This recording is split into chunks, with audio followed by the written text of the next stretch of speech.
out just saying like, oh, it is what it is. There's Right. a bunch of different practices. I've seen people implement yoga. I've seen people implement different like breathing practices. I'm still at the beginning stages of really understanding, I guess, the angle of restorative justice, because I don't feel like things or people are always treated equally in the education system Right. and outside of it. But I is there, how do I put this? Do we pick and choose when we want to implement restorative justice? I mean, it has to go across everything because Okay.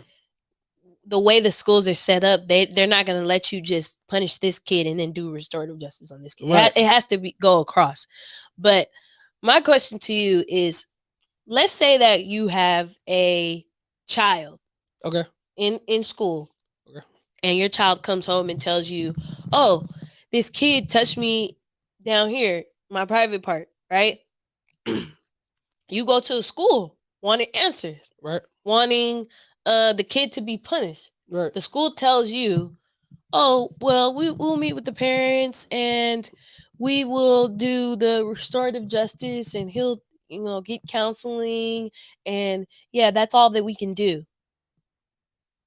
What would be your response? I'll tell you what my response is. But what would be your response? No, no, the kid doesn't get suspended, does not get expelled. This is his punishment, the restorative justice. Um, I think I then have a choice of what I want to do with my kid. If I want to pull them out of the school, if I want to, like involve them into the possibility of homeschooling and just different things like that, because it's hard to really go against the grain of the systems that are set up in education unless you're really willing to go. But I think in a situation like that, if I felt like there wasn't like proper due justice to my child, I most likely pull them out of the school. And you know what I mean? I'm Right, already thinking about like what homeschool would look like anyway. right, But I think just thinking off the top, that probably would have been my response if I like just that utterly like right. I'm thinking the same thing, but I don't know. I'm thinking, no, y'all gonna have to do a little bit more than that right. because my kid isn't safe. So you're trying to tell me that my kid is still gonna be walking the halls with this kid. Right. We don't know. Nobody's watching this kid.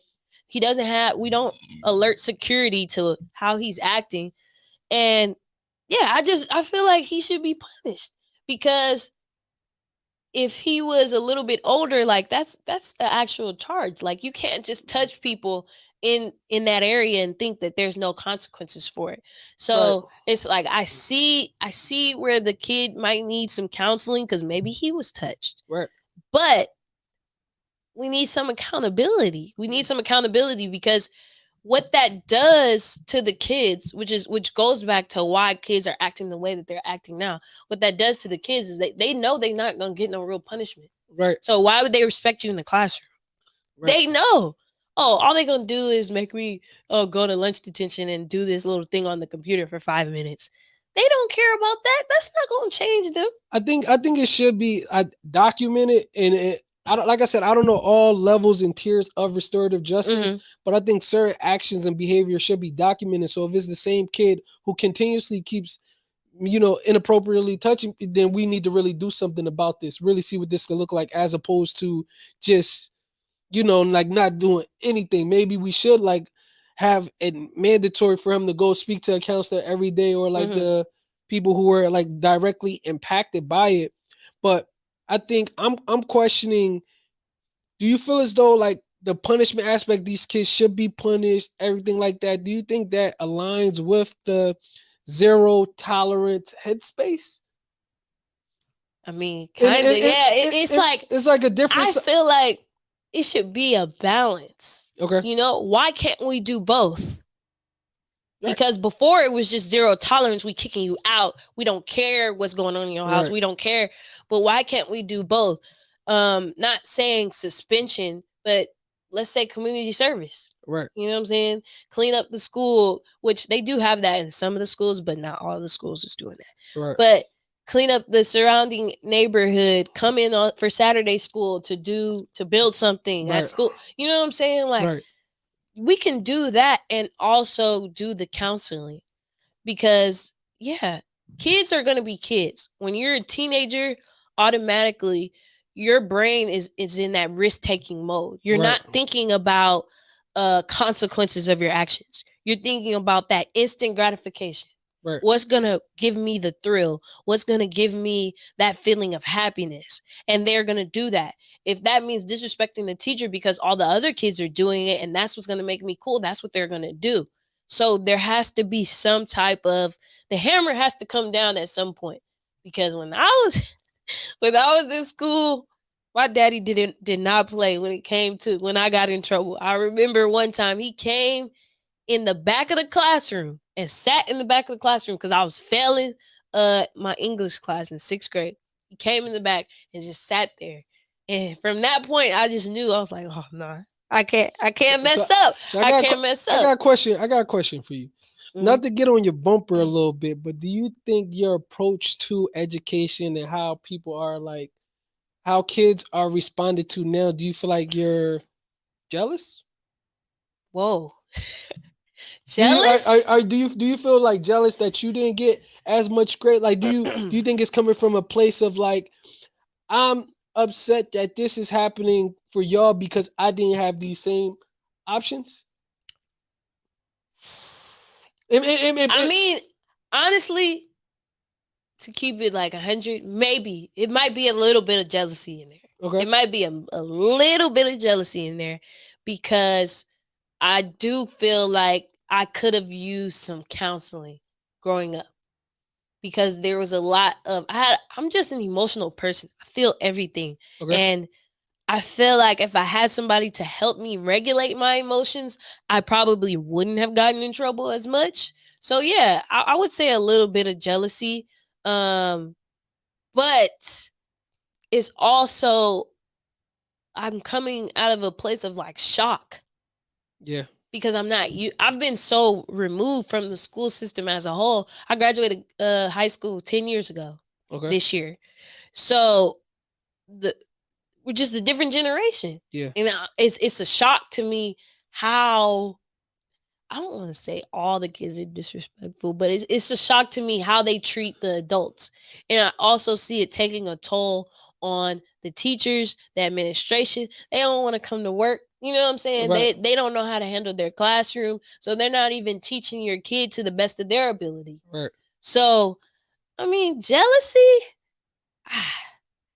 So like sit with that Yeah. because a lot of that I have to check myself sometimes when I'm looking at things from different angles. Like, am I really directly impacted or feel a way about this situation, or I'm mad that I didn't get the same level of grace growing Mm-hmm. up? I've been in education. I've done enough research to know that 10 years before I was born, education looked a lot different. And years Right. before that, Yeah. like I heard parents or our parents used to get hit with rulers in school. Yeah. Imagine They used to somebody, get spanked. they used to get spanked and all that. That stuff ain't gonna fly today, but things are forever like changing and evolving. And I think we have the option as adults, soon to be like parents, whenever like that happens, that if you want your kid to be a part of a system that you don't necessarily support or agree with, Right. you have to look into options of homeschooling or what that could look like. Maybe go to a school that aligns with the type of disciplinary actions or positive reinforcement that aligns with you and your life. If some people who are just like, yo, just how I had to figure it out, my kid gonna have to figure it out, and whatever that is, we can see the result of that, however that turns out. But we have a lot more control than I think we exercise and practice. Mm-hmm. And teachers don't get paid enough. I personally feel that. So Ooh, they sometimes don't. that's a whole nother conversation. Right. So they're usually responding to not always just, some teachers want the best for their students. Other teachers just want their students to comply. Right. They just more so, I just want you to listen to me because I'm an adult, I'm a teacher, blah, Mm-hmm. blah, blah. Listen to me. That doesn't create the safest, most nurturing environment. So I say all of that to say, like, we got to understand that we're all humans. And the, what is it, restorative justice, I do feel as though there needs to be balance, like what you were saying, like Right. as well. But there are multiple options that we can take, that people can take as parents, as adults, as students, and just create space for, I think, healing for all of us, because students are usually only repeating behaviors that they saw in the household. Right. And like getting to the root of that is important. but there still needs to be some level of, I feel like, accountability, because accountability is paramount or parallel to growth. They're one and the same. Right. And this is just me being an advocate for mental health. If you're going to start doing restorative justice, actually put the money in to have the staff to Right. actually facilitate these things the right way. Because a lot of schools be wanting the teacher to be the therapist, the Exactly. parent, the all that. Well, you're a teacher. My teacher, when I was growing up, did this, so I know what you're fully capable of. But yeah, you spot on. If Right. y'all really gonna rock out with this restorative justice, Go all the way. Right. Go all the way. Put the money into the mental health programs at the school. If there's 600 or 800 kids at the school, why is there only one school therapist? Right. That's not gonna work. That's not gonna work. You need multiple people on staff. You need the school psychologist, school counselor, school therapist to help with those kids. So yeah, maybe I am coming from a place of jealousy because I did grow up in a world where it was just like, no, you wrong and you getting punished. But also too, if we're going to actually do this and be that change, because we don't want these kids ending up in prison or whatever the case may be, let's do it the right way and let's put the money into it and pay these therapists what they worth, like me. Right. So yeah, put the money into it. But to get back on a lighter note, did you have any good experiences from teachers that maybe taught you a lesson in a more gentle way that you still got it? Yes, I remember like one of my favorite elementary school experiences. I remember my third grade teacher, maybe it was fourth grade. I remember put like a bunch of numbers on the wall, like on a chalkboard, and every student had to go up, and not every student, whoever wanted to volunteer, where the commas should go, like after every like third digit or whatever like that. Some people put it, just not in the right spot. Mm-hmm. It's time for young boy Beanz to go up there. And I was like, I'm used to numbers. I watch enough TV. And I put all the commas in the right spot. And I remember just being like praised. Like I got like a book, I got like a rule, I got so many different things. And to me, that was one of the first times that I felt like praised and celebrated in school. Because remember, I said I got suspended a lot. Mm-hmm. A lot of the attention-seeking behavior that I engaged in revolved around me acting out. Maybe that was just a way of me like feeling like seen in school, because I was primarily just only really good in like math and spelling at the time. So when I was praised for that at like a highest level, students coming up to me, yo, Beanz, you're good. I think they made an announcement on the intercom. That type of like positive reinforcement and praise just clearly sat with me for the rest of my life. And I think a lot of students, once they have that label on them, whether that's the student that acts out or that's the student that we're kind of taught that our actions, even if they're bad, are going to stand with us for the rest of our lives. Right. They said it in Hey Arnold and Doug Funny, you do that, that's going to be put on your permanent record. So we think about sometimes things like that, like, no, so again, like I said, kids wear their labels like not necessarily a badge of honor, just as this is who I'm being labeled as. And they stay within that role, not knowing that you don't have to be the decision that you made. So I say all that to say, like, that very specific situation still sat with me, because I felt like that was the first time in school that I felt seen for something positive that I did. Yeah. I like what you said about the label, because that's how I felt growing up in school. Like, just, oh, Nia's always getting in trouble, or Nia's always going to get sent to the office. So I kind of gave up on trying to be good or trying to please everybody, because I was just like, well, they going to make me get in trouble anyway. So I might as well say what I want to say. This is what they see me as. And I would say for me, majority of, dang, I can't even remember, but I would say 5th grade was the first time I had a black teacher. Okay. And her name was Miss Charles. I love you, Miss Charles. I'm still friends with her on Facebook. So if you see this, but I feel like at first I didn't like her because she would kind of check me, because she knew that I was better than that. Right. And at first I didn't like that. But growing up and, just I learned to appreciate her for that, because she she would correct me if I was wrong, Right. but she also would show me the praise when I did something good. Right. And I remember her giving me a card and saying, like, I'm so proud of you, Nia. Like, you're killing it and blah, blah, blah, blah, blah. She even would talk to my mom and they had a good relationship too.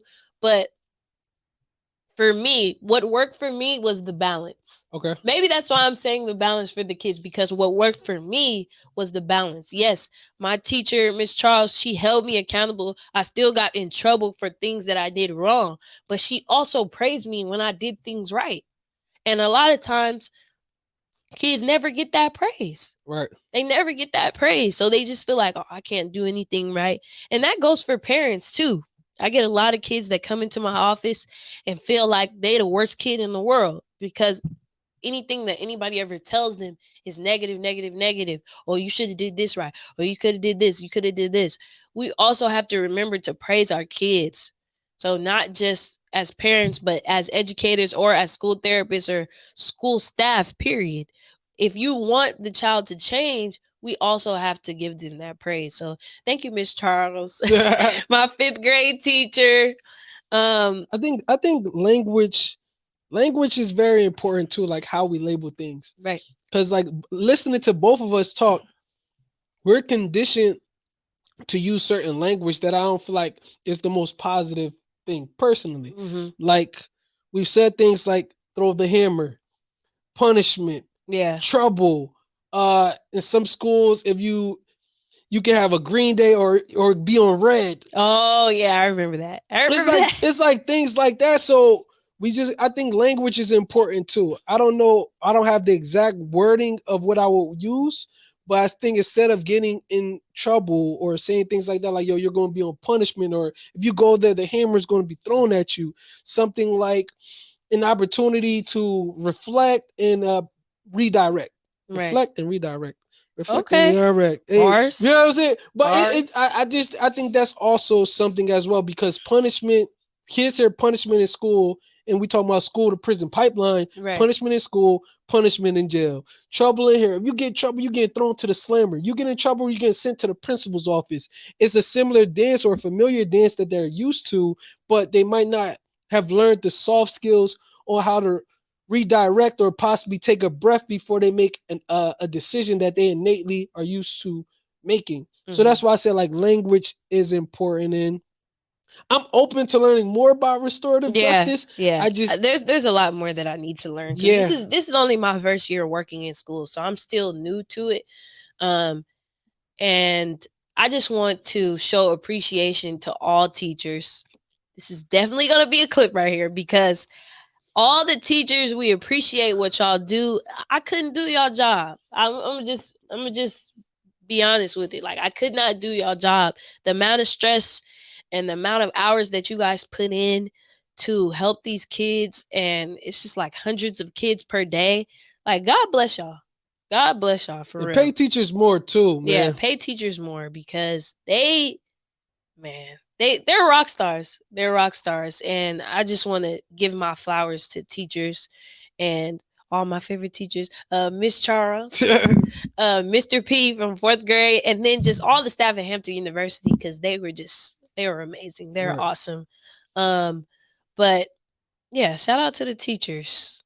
That was a good little discussion we had about that. But I need to check myself. I need to check myself and understand that, just because that's what I would have wanted, that doesn't mean that these kids don't deserve it. Exactly. It's a full circle moment.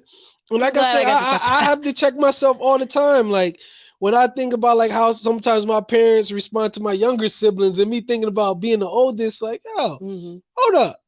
But then it's like, shout out, you know what I mean? We just gotta salute it, we gotta support it. And again, like understand that we have options.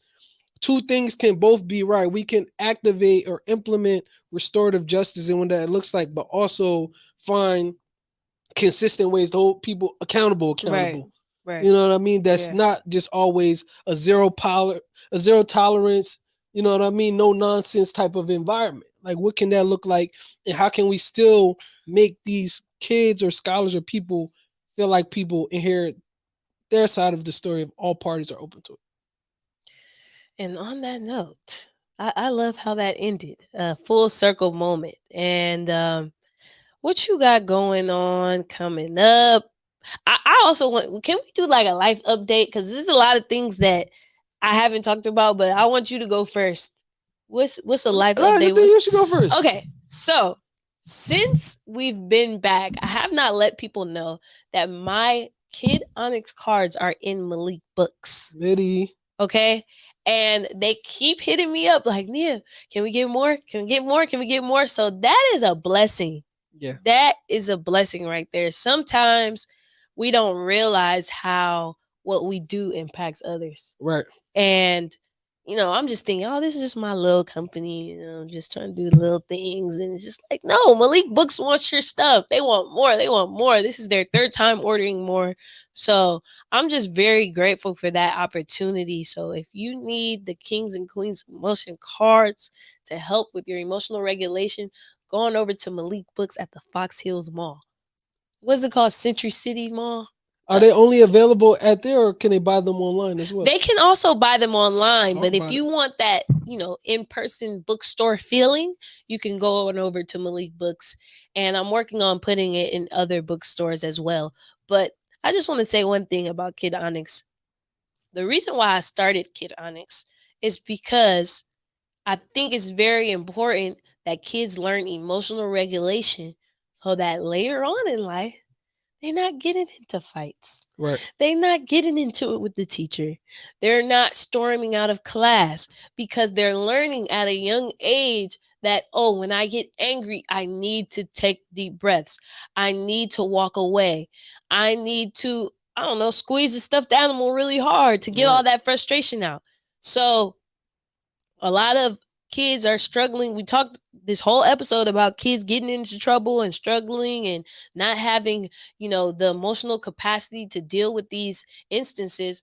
Get you some Kid Onyx cards, man. Get you some Kid Onyx cards for your kids so they don't have to be getting into fights every time somebody talk about their mama. Right. I'm just saying. That's all I got to say about that. Oh yeah, kidonyx.com. Follow _Kid Onyx on Instagram and follow us on TikTok. We got some big things coming. May was Mental Health Awareness Month. That's coming up. I got something coming for that. So just be on the lookout. I got a lot of things coming. I'll be trying to cook up stuff for y'all. I'm telling y'all don't even understand. Y'all don't see what goes on behind the scenes. But I got a lot of stuff coming, and I just wanted to give that update for everybody. What you got going on, brother? So, like I mentioned earlier, theater scouting for Transparency to Play. Can I get an audition? You can audition. Everybody's open to audition. Okay, great. I got a good.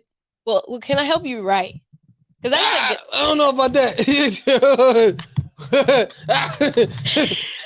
Don't know about that. But you know I got some good stories though. Right. You know I got some good stories, but I mean when the opportunity presents itself. I mean, I ain't gotta help you write, but I feel like I got some good stories. I could just give you some inspiration. Okay. I'm not an actress. That's not what I do. You said audition though. But I mean I feel like I could do it, but that's not me. So look, everybody's open to audition. Once auditions drop, they will be dropping hopefully sometime next month. But I don't like to do auditions prior to having the theater booked. Right. Once I have the theater booked enough time, then I can move how I want to move because I can figure out where people are located. Right. All of that. Outside of that, it's just I'm really taking this TV screenwriting class seriously because again, I've been avoiding it for long enough because I'm big on like influence. I'm big on like sometimes people wanting you to just write like them as opposed to like your natural self. So I think I had to like really figure out who I was as a writer before I wanted to get all these different like people telling me, oh, you got to do it like this. You got to do it like that. Mm-hmm. So me taking it seriously now, I've been having to watch a lot of TV shows like from my classmates and even myself. I'm going to have to write my own episode of Abbott Elementary. So you know what I mean? It's just like, I'm watching TV different for the enjoyment, but also like, oh, that's what a cold open is. Oh, that's an A story and that's a B story. Still at the beginning stages of it, but I'm just extremely excited. And I think also just like fulfilled in the fact that I've never counted myself out. I never felt like I needed certain things to make me push the button. And I feel like we're a part of a era, a generation of people who feel like I can't start that because I don't have this yet. I can't start that because I don't have that yet.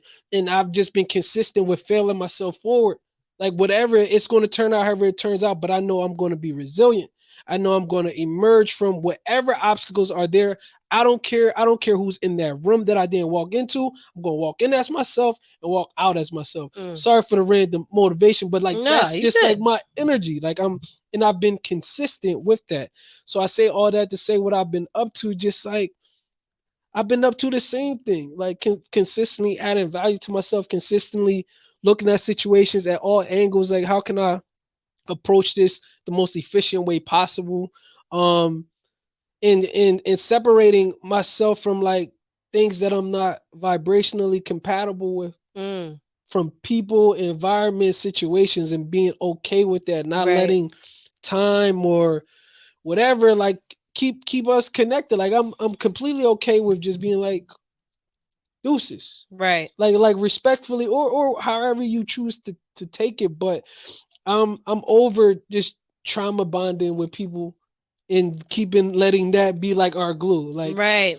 Yeah. a lot of people don't know they're still hanging with people or dealing with people because it's out of like trauma bonding environments. Or if that's what works for you, cool. But if I'm a bond or like connect with people, if it is like the relatability of trauma bonding, cool, but let's not let that be the foundation or still engage in self-sabotaging like situations. Right. So it's just again, like it's hard for me to answer what I've been up to because it's like the same thing. Same old, same The old. same old, Working same old. hard. Working hard. But I like what you said about I'm not just chilling with people that I'm not on the same like vibration with, Yeah. because that's me. Like these past 2 I'd months, rather stay in the crib. right? I've been staying in the crib. I ain't been dating. My friends was like, "Oh, so who's your new boo?" I'm like, "What are you talking about? I told you I wasn't dating." I'm like, "Oh, I thought you wasn't being serious." I'm like, "No, I'm being serious, y'all. Like I'm really trying to not just talk about it, but be about it." Right. We had an episode on boundaries, Right. and it was just eye opening for me. So I was just like, you know what? Let's just lock in. Focus on the podcast. Focus on your business. Focus on your job. Right. Pour into yourself. That's another thing. I hadn't been pouring into myself prior to this year. I'm really taking advantage of that and doing that this year. Like I'm not playing no games. We going to the spa. Mm-hmm. We doing yoga. We doing meditation. All that. Working out. All that. I'm being intentional about all that. We need a um, be intentional bell. Ding. yeah, we do. We do. You know, I had a dream. I'm sorry, I'm rambling. No, But no, I we good. had We a good. dream that you owned your own studio, your own production studio. I text you that. I had a dream that I was helping you work at your studio, and you were like, "Yeah, I just bought this studio.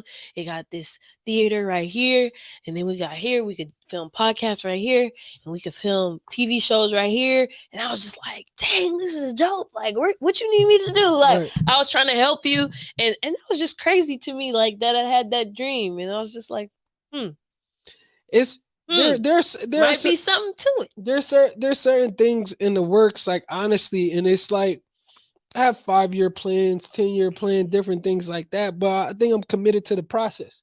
I'm committed to. Right, I've not unlearned. gonna rush it. Yeah, like I had to take the time to like unlearn the aspect that things need to happen at this time exactly when you want them, and just keep putting my foot forward. And whenever things happen, they will, because I'm 31 now, and I'm just taking like a screenwriting TV screenwriting class, and You I've 31? yeah, Okay, didn't know that. and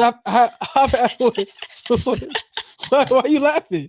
No, go ahead. Go ahead. I'm sorry. No, Go I'm ahead. just saying, like I've had opportunities of doing things like in the past, and it's just like I'm trusting the timing while knowing, like just knowing that things will happen when they're supposed to. And in closing, we are not just talking about these things just to talk about these things. We live the things that we're talking about. Right. We're not just up here just shouting and telling you what you should do and you should do that. We're talking about our own experiences, and we're also putting it into practice. Right. So when you listen to What's Good With You, know that you're going to get a good word, and you're also going to get it from people who are actually living what they're talking about. Word. So I just want that to be a disclaimer and let everybody know we actually check in with ourselves. We actually hold ourselves accountable when it comes to these things. And thank you for Most of the tuning time. in. Most of the time. Yeah, we work in progress. But thank you for tuning in. Be sure to like, follow, subscribe to our YouTube page and also our Instagram page, _, What's Good With You, and also purchase some merch on What's Good With You pod.com. Get that merch and also tag us when you guys get it, because I see people ordering, but nobody's taking pictures in them. So tag us when you get it and Comment, all that, yeah, 5-star. comment, all that. It's been another episode Yes, of yes, What's yes. Good With You. We out. Out of here.